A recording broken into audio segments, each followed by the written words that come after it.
할렐루야. 오늘 말씀은 이렇게 시작하죠. 이러므로. 성경을 보실 때 이러므로, 그러므로, 그러나 이런 단어들이 나오면은 그 앞의 내용과 반드시 연관된다는 것을 고려를 하면서 읽으시면 좋습니다. 이러므로로 시작한다는 것은 오늘 본문이 이 앞에 직전에 어제 나눴던 말씀에 대한 결론이라는 거죠.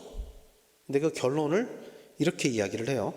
병 낫기를 위하여 서로 죄를 고백하라. 병 낫기를 위하여 서로 죄를 고백하라. 이 말씀은 두 가지를 생각하게 합니다. 첫 번째는 기도의 조건입니다. 하나님이 어떤 기도를 들으시는가? 하나님이 기뻐하시는 기도, 하나님이 들으시는 기도를 하기 위해서 먼저 우리는 우리의 죄의 문제를 해결해야 한다라는 것입니다. 우리 안에 있는 죄의 문제를 먼저 해결하고 하나님 앞에 나아갈 때 하나님께서 우리의 기도를 들어주신다라는 것입니다. 요한 1서에서는 이렇게 기록을 하고 있습니다. 요한 1서 1장 9절 말씀에 만일 우리가 우리 죄를 자백하면 그는 미쁘시고 의로사 우리 죄를 사하시며 우리를 모든 불의에서 깨끗하게 하실 것이요. 이렇게 이야기를 해요. 만일 우리가 우리 죄를 자백하면, 우리 안에 있는 죄의 문제를 해결하고 하나님 앞에 나아갈 때 하나님은 우리의 기도에 응답하신다라는 것을 믿으시기를 바랍니다. 그리고 그 이전에 우리가 우리의 죄를 자백하는 것만으로도 하나님께서는 그것을 기도로 받으시고 그로 말미암아 우리의 죄를 사해 주신다라고 성경은 이야기를 하고 있는 것입니다. 그래서 우리가 여전히 죄 가운데 있다면은 우리의 기도가 응답되지 않을 것이기 때문에 우리는 하나님 앞에 우리의 죄를 고백해야 한다라는 것입니다. 그런데 오늘 말씀에서는 우리가 일반적으로 하는 회개가 아니라 너희 죄를 서로 고백하라 이렇게 이야기를 하고 있어요. 그렇죠? 너희 죄를 서로 고백하라. 정말 죄를 서로 고백해야만 하나님이 기도를 들어주실까요? 너희 죄를 서로 고하며 너희 죄를 서로 고백하며 이거에 해당하는 헬라어가 엑소몰로게이스데라는 단어입니다. 좀 어려운데요. 근데 이 단어는 뭐뭐로부터라는 의미를 가지고 있는 엑소몰로게오라는 단어와 자발적인 고백을 뜻하는 호몰로게오라는 단어가 합해진 것입니다. 합성어인 거예요. 즉 상호간의 죄의 고백이 오늘 본문에서는 너희 죄를 서로 고백하라 이렇게 강제적으로 권면하는 것 같지만 사실 이 말씀에 담겨있는 원어적인 의미는 자발적으로 죄를 고백하는 것을 이야기하는 것입니다. 그래서 이 말씀을 가지고 이렇게 오해하시면 안 돼요. 이게 가톨릭의 고해성사에 근거가 되는 말씀이 아니냐. 그렇지 않습니다. 가톨릭의 고해성사보다는 이 말씀은 개신교의 만인 제사장서를 뒷받침하는 말씀입니다. 왜냐하면 특정 누구에게 죄를 고백함으로 죄사함을 받는 게 아니라 우리가 서로 죄를 고백할 때, 우리의 죄를 서로 인정할 때, 그때 우리가 죄사함을 받는 것이기 때문에 이거는 가톨릭의 고해성사를 뒷받침하는 말씀이 아니라 기독교의 만인 제사장서를 뒷받침하는 말씀이죠. 저희가 비전 트립에서 밤마다 중보기도를 했습니다. 중보기도를 할 때 처음 시작이 이거였습니다. 오늘 하루 뭐뭐뭐뭐뭐 나의 죄로 인정합니다. 나의 죄로 고백합니다. 이렇게 시작했습니다. 때로는 그것을 사람들 앞에서 나누기도 하고 때로는 혼자 기도하기도 하고. 그러니까 우리가 우리의 죄를 고백하고 우리의 죄를 인정할 때 그것이 천주교 신부 앞이 아니라고 할지라도 이것이 죄사함을 받는다라고 성경은 이야기를 하고 있는 거예요. 여러분 기억하십니까? 1907년 평양 대부흥운동 어떻게 시작됐는지 기억하십니까? 회개운동에서 시작됐어요. 이 회개운동의 촉발이 어디서부터 시작됐냐면은 길선주 장로의 자기의 죄의 고백에서부터 시작됐습니다. 부흥회를 하던 중에, 집회를 하던 중에 자신의 죄를 너무나도 깊이 느낀 길선주 장로를 비롯한 교회의 성도들이 각각 일어나면서 자기의 죄를 고백하면서 회개운동이 시작됐고요. 그리고 그로 말미암아 성령운동이 시작되면서 대부흥운동이 일어났던 것입니다. 사랑하는 성도 여러분, 하나님은 우리가 우리 죄의 문제를 하나님 앞에 가지고 나와 회개할 때 우리에게 성령을 부어주시고 우리의 기도에 응답하시는 분이다라는 것을 믿으시기를 바랍니다. 그러면서 이렇게 이야기를 하고 있어요. 의인의 간구는 역사하는 힘이 많으니라. 의인의 강구는 역사하는 힘이 많으니라. 의인이란 말은 성경에 참 많이 나옵니다. 우리는 사실 우리의 실생활에서 많이 쓰는 단어는 아니에요, 의인이란 말은. 그러나 성경에서는 이 의의 개념이 굉장히 중요하거든요. 근데 오늘 특별히 이 말씀에서 본문에서의 의인은 절대적으로 죄가 없는 의인을 가리키는 것이 아닙니다. 절대적으로 죄가 없는 사람을 가리키는 것이 아니라 죄가 많이 있어도 참되게 하나님께 회개하여 용서받은 사람을 이야기하는 것입니다. 죄가 있으나 하나님 앞에 나와서 자신의 가슴을 치며 애통하며 자신의 죄를 하나님 앞에 고백함으로 하나님 앞에 의롭다 하심을 받은 사람, 그런 사람을 뜻하는 것입니다. 여러분, 예수님께서 기도에 관해서 교훈하실 때 이렇게 말씀하셨습니다. 바리새인의 기도와 세리의 기도를 보면서 이렇게 말씀하셨죠. 누가복음 18장 14절에 내가 너에게 이르노니 이에 저 바리새인이 아니고 이 사람이, 여기서 이 사람은 세리를 뜻하는 겁니다. 이 사람이 의롭다 하심을 받고 그의 집으로 내려갔느니라. 무릇 자기를 높이는 자는 낮아지고 자기를 낮추는 자는 높아지리라. 여러분, 바리새인이 어떤 기도를 했죠 이때? 바리새인이 한 기도를 기억하십니까? 자기의 의를 나타내는 기도를 했어요. 바리새인은 하나님 앞에, 하나님 내가 죄인입니다, 하나님 내가 외식했고, 하나님 내가 거짓 말씀을 전했고, 하나님 내가 다른 사람을 미혹했고, 이런 게 아니고요. 하나님, 내가 하나님 앞에서 정말 떳떳하게 신앙생활을 했습니다. 저 사람들, 저 죄인들이랑 다르게 저는 죄도 짓지 않았어요. 하나님, 저는 일에 2번씩 금식했습니다. 저 사람들 배부르게 먹고 자고 할 때 저는 금식했습니다.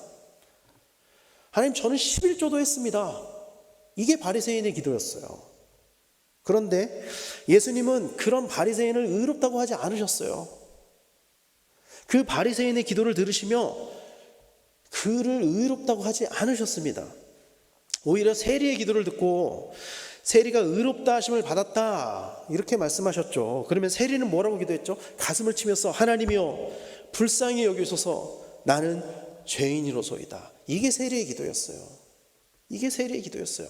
세상의 가치관으로 보면은, 세상의 눈으로 보면은 너무나도 당연히 바리새인이 의인입니다.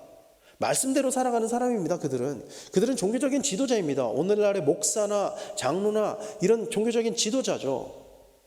신앙적으로도 인정받고 사회적으로도 인정받는 사람, 그러니까 율법을 누구보다도 가장 잘 지키는 사람.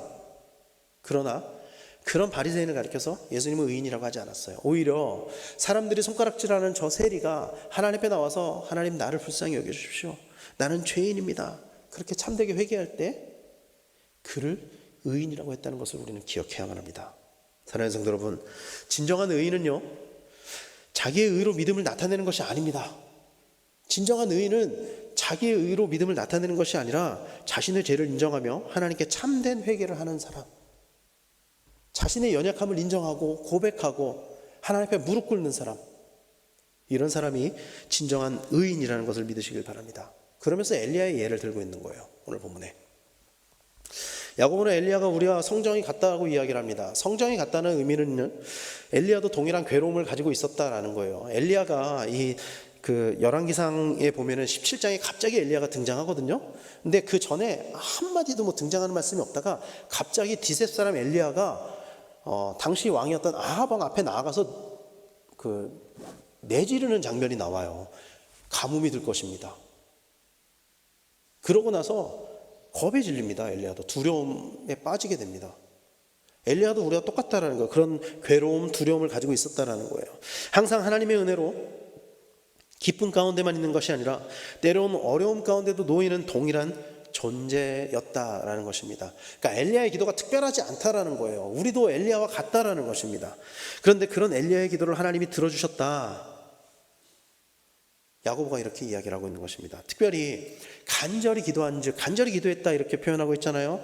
이 헬라어 원어가 프로슈케, 프로세욱, 사토 이런 단어인데, 이거는 프로슈케, 프로세욱 뭔가 비슷하지 않나요? 단어가 반복되는 거예요. 단어가 반복되는 것입니다.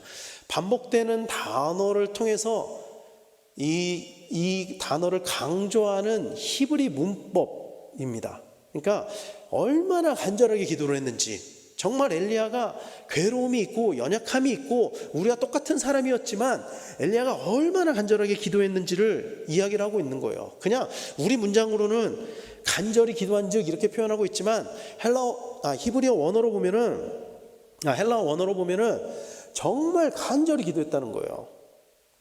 그래서 구약 성경에서 보면 엘리야의 기도하는 모습을 이렇게 이야기하잖아요. 땅에 엎드려서 얼굴을 무릎 사이에 넣었다. 그런 간절한 기도를 통해서 엘리야는 응답을 받았고 하나님의 일을 이루었다라고 오늘 본문에서 야고보는 이 엘리야의 예를 들어서 정말 우리가 하나님 앞에 낮은 마음으로 기도해야 함을, 하나님이 응답하시는 기도를 어떻게 해야 하는지를 이야기를 하고 있다는 것입니다. 비단 엘리야뿐 아니라 성경에는 수많은 기도의 응답들이 나오죠. 하나님께서 기도를 들으시고 응답하신 장면들이 나오죠. 그런데 그런 기도의 응답들이 가지고 있는 공통점은 기도하는 사람들의 태도입니다. 기도하는 사람들의 태도입니다. 하나님 앞에서 자신의 의를 드러내고 자신의 신앙적인 공을 드러내고 내가 이만큼 했는데 하나님 내가 이만큼 예배를 드렸습니다. 하나님 내가 이만큼 기도를 했습니다. 하나님 내가 이만큼 헌신을 했습니다. 내가 이만큼 봉사를 했습니다. 이렇게 기도하지 않았다라는 거예요. 그게 아니라 하나님 나는 죄인입니다. 하나님 그저 하나님 뜻대로 하십시오. 무릎 꿇고 엎드려서 그렇게 기도했다라는 거예요. 그런 자세를 가지고 있었다는 것입니다. 하나님 앞에서 스스로를 낮추고 겸손한 자세로 기도한 사람들의 기도를 들으셨다는 것입니다. 자신의 죄를 회개하고 하나님 앞에 겸비한 사람의 기도를 들으셨다는 것입니다. 역대하 7장 14절에서는 이렇게 이야기를 합니다. 내 이름으로 일컫는 내 백성이 그들의 악한 길에서 떠나 스스로 낮추고 기도하여 내 얼굴을 찾으면 내가 하늘에서 듣고 그들의 죄를 사하고 그들의 땅을 고칠지라. 이렇게 이야기를 하고 있습니다. 응답받는 기도는요, 스스로 낮추고 기도하는 거예요. 악한 길에서 떠나서 스스로 낮추고 기도하는 것입니다. 하나님의 얼굴을 찾는 것입니다. 하나님의 음성을 듣는 것입니다. 그때 주님께서 우리의 죄를 사해 주시고 우리의 기도를 들어주신다는 것을 믿으시길 바랍니다. 사랑하는 성도 여러분, 하나님께서 엘리야의 기도를 들으신 것은 엘리야가 대단한 사람이어서가 아니에요. 엘리야가 정말 저 사람은 날 때부터 달라 그런 사람이어서 엘리야의 기도를 들으신 게 아니에요. 엘리야가 스스로를 낮추고 기도하였기 때문입니다. 그리고 그런 기도를 하나님께서 들으신다라고 오늘 본문은 이야기를 하고 있는 거예요. 오늘 우리는 기도가 필요 없는 시대에 살고 있습니다. 기도가 필요 없는 시대에 살고 있어요. 이게 참 좋은 건지 나쁜 건지 모르겠는데요.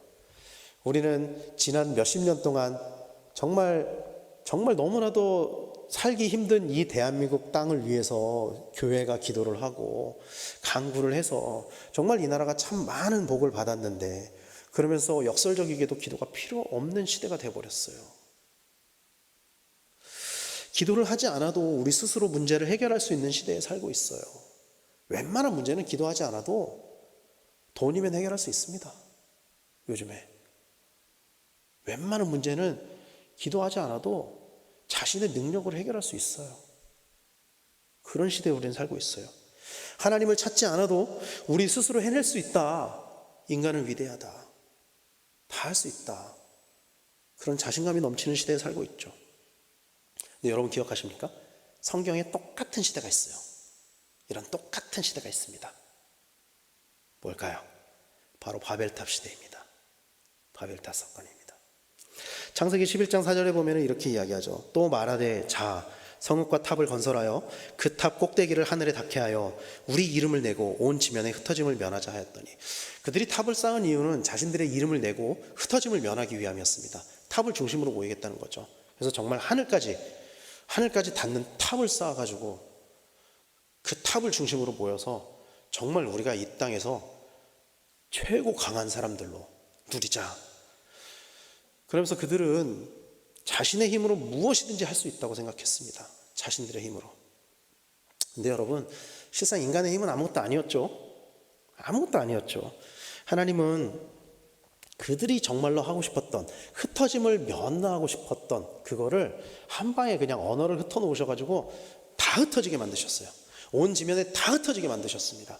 여러분, 이게 우리 하나님입니다. 이분이 우리 하나님입니다. 사랑하는 성도 여러분, 우리는 기도해야 합니다. 그래서 우리는 기도해야 됩니다. 우리는 기도해야 돼요. 우리에게 고난이 올 때 기도해야 됩니다. 그리고 우리에게 기쁨이 올 때도 기도해야 됩니다. 담임 목사님이 안식년이어도 기도해야 됩니다. 나오셔서 항상 기도해야 돼요. 우리는 그래서 성경에서도 쉬지 말고 기도해라 그렇게 권면을 하잖아요. 그렇죠? 우리의 모든 것을 주님께 맡기고 기도해야 될 줄로 믿습니다. 하나님은 우리의 세밀한 부분까지도 간섭하시며 인도하시기를 원하시는 분이십니다. 믿으십니까? 그 하나님께 모든 것을 맡기는 우리 성도님들 다 되시기를 간절히 축원합니다. 우리 스스로가 하나님이 인정하시는 의인이 되어서 하나님께 응답받는 기도를 하는 성도들이 되시기를 바랍니다. 여러분 어제 말씀 기억하시죠? 소돔과 고모라는 10명이 없어서 멸망을 당했습니다. 의인 10명이 없어서, 단 10명이 없어서. 여러분 오늘 시대가 소돔과 고모라 시대와 같습니다. 바벨탑 시대와 같습니다. 사사기 시대와 같습니다. 이런 시대에, 이런 죄악이 가득한 시대에 하나님이 기뻐하시는 의인의 삶을 살아가시는 성도님들이 되셔서 하나님 나라를 온전히 이뤄가시는 우리 귀한 성도님들 다 되시기를 예수님의 이름으로 간절히 축원합니다. 기도하겠습니다.